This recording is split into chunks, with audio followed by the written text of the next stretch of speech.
আসসালামু আলাইকুম। যারা জানেন রান্নাঘরের পেজ থেকে আপনাদেরকে স্বাগত। আমি আজকে রান্না করব ইলিশ মাছ দিয়ে আলু বেগুনের ঝোল।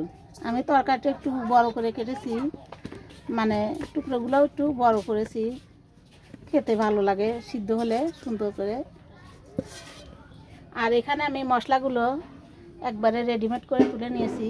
1.5 চা চামচ মরিচের গুঁড়ো, 1/2 চা চামচ ধনিয়া গুঁড়ো, হলুদের গুঁড়ো, টেবিল চামচ 4 ভাগের 1 ভাগ, আর আদা রসুন বাটা, জিরে বাটা, স্বাদ মতো লবণ, কাঁচামরিচ, পেঁয়াজ। আমি হাতে মেখে দেবো এগুলো, আপনারা দেখতে থাকুন।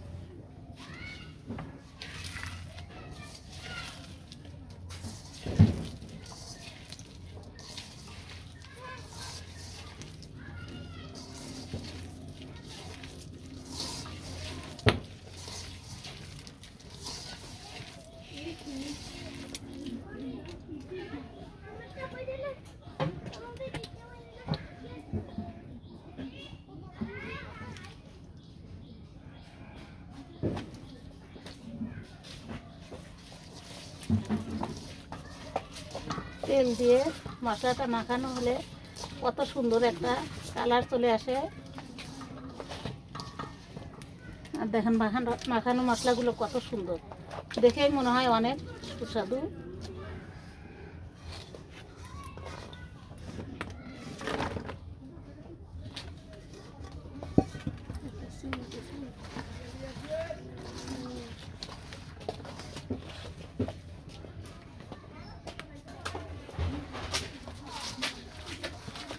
সুন্দর করে অনেকক্ষণ মাখিয়ে একদম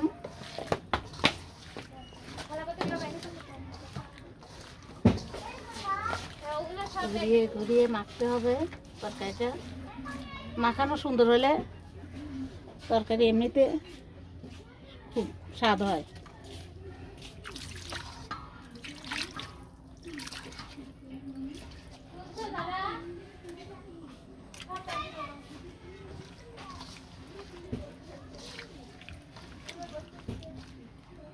এখন এই পর্যায়ে মাছগুলো আগে দিয়ে নেব।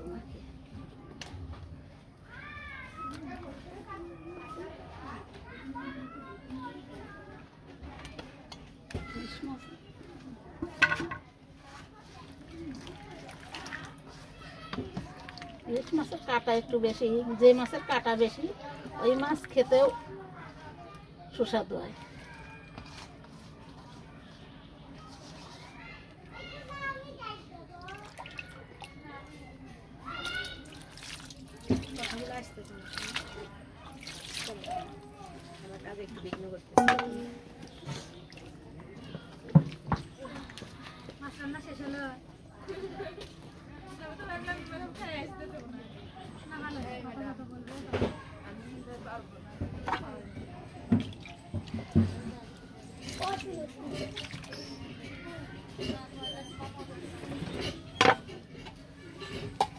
এখন ঢাকনা দিয়ে চুলায় দেব।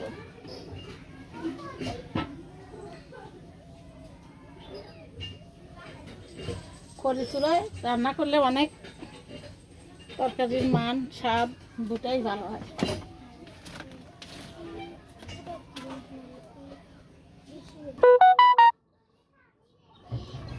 আমার রান্নাটা কমপ্লিট।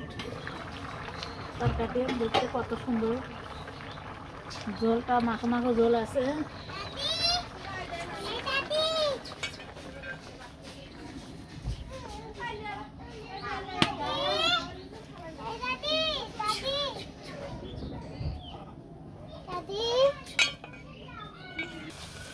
আমার তরকারি রান্নাটা কমপ্লিট।